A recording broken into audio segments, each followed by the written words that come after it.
नमस्कार, मैं हूं अंकुर और आप देख रहे हैं सत्यहिंदी.com। आइए एक नजर डालते हैं अब तक की सुर्खियों पर।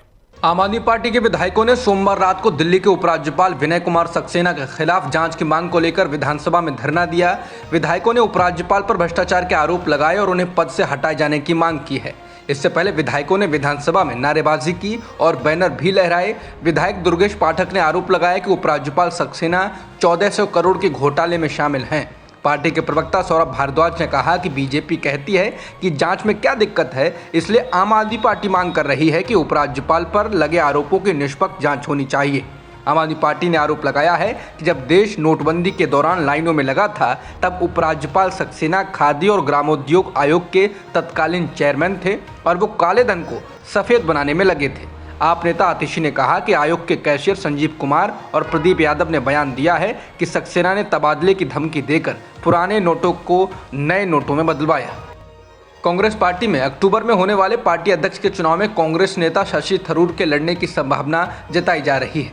सूत्रों की माने तो उन्होंने अभी इस पर अंतिम फैसला नहीं किया है, लेकिन उन्होंने कहा है कि उन्होंने अपना मन नहीं बनाया है, लेकिन जल्द ही इस पर फैसला ले सकते हैं। हालांकि शशि थरूर ने अभी तक इसको लेकर कोई बयान नहीं दिया है, लेकिन उन्होंने मलयालम दैनिक मातृभूमि के लिए एक लेख लिखा है जिसमें स्वतंत्र और निष्पक्ष चुनाव की मांग की है। लेख में उन्होंने कहा है कि आदर्श रूप से पार्टी को कांग्रेस कार्य समिति यानी कि CWC पर ही दर्जनों सीटों के लिए चुनाव की घोषणा करनी चाहिए थी, जिन्हें चुना जाना है। तिरुवनंतपुरम से सांसद ने कहा कि फिर भी एक नए अध्यक्ष का चुनाव करना पुनरुद्धार की एक शुरुआत है जिसकी कांग्रेस को सख्त जरूरत है। उन्होंने कहा कि मैं उम्मीद करता हूं कि चुनाव के लिए कई उम्मीदवार सामने आएंगे। पार्टी तथा देश के लिए अपने विचारों को सामने रखना निश्चित तौर पर जनहित को जगाएगा। थरूर ने कहा कि हालांकि पार्टी को पूरी तरह से पुनर्जीवित करने की जरूरत है, लेकिन नेतृत्व के जिस पद को तत्काल भरने की जरूरत है वो स्वाभाविक रूप से कांग्रेस का अध्यक्ष पद है। केंद्रीय रक्षा मंत्री राजनाथ सिंह ने पीएम मोदी की तुलना महात्मा गांधी से की। उन्होंने the architect of the new BJP how Narendra Modi transform the party नाम की किताब के कार्यक्रम में कहा कि महात्मा गांधी के बाद इस देश के जनमानस की मनोदशा समझने वाला यदि कोई इकलौता नेता है तो उसका नाम है श्री नरेंद्र मोदी। वो लोगों की भावनाओं और उनकी समस्याओं को समझते हैं। राजनाथ सिंह ने पीएम मोदी की तारीफ करते हुए कहा, ये मोदी जी हैं जिन्होंने जाति और समुदाय की सीमाओं को तोड़कर भाजपा को सभी संप्रदायों के लोगों द्वारा स्वीकार किया।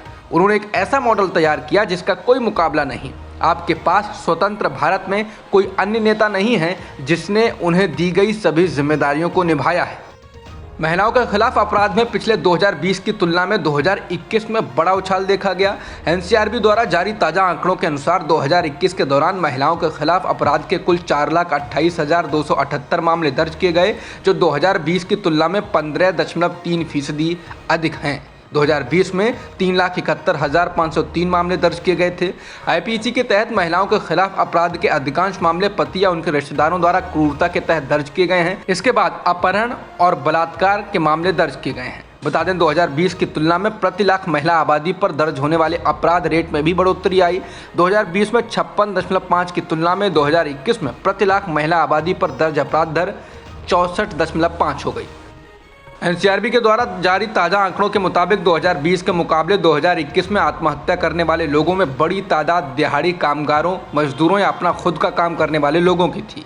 बीते साल में जितने लोगों ने खुदकुशी की है उनमें से 42,004 आत्महत्याओं यानी करीब 26% इन्हीं वर्ग के लोग थे।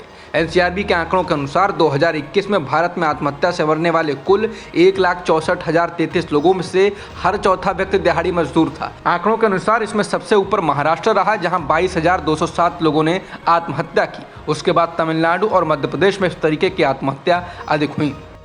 ब्लूमबर्ग बिलियनियर्स के आंकड़ों के मुताबिक गौतम अडानी अब दुनिया के तीसरे सबसे अमीर व्यक्ति बन गए हैं। गौतम अडानी की संपत्ति $137 बिलियन हो गई है। अडानी सबसे अमीर व्यक्तियों की सूची में एलन मस्क और जेफ बेजोस से पीछे हैं। ब्लूमबर्ग की एक रिपोर्ट के अनुसार ये पहली बार है जब किसी एशियाई व्यक्ति ने दुनिया के शीर्ष 3 सबसे धनी लोगों की सूची में जगह बनाई।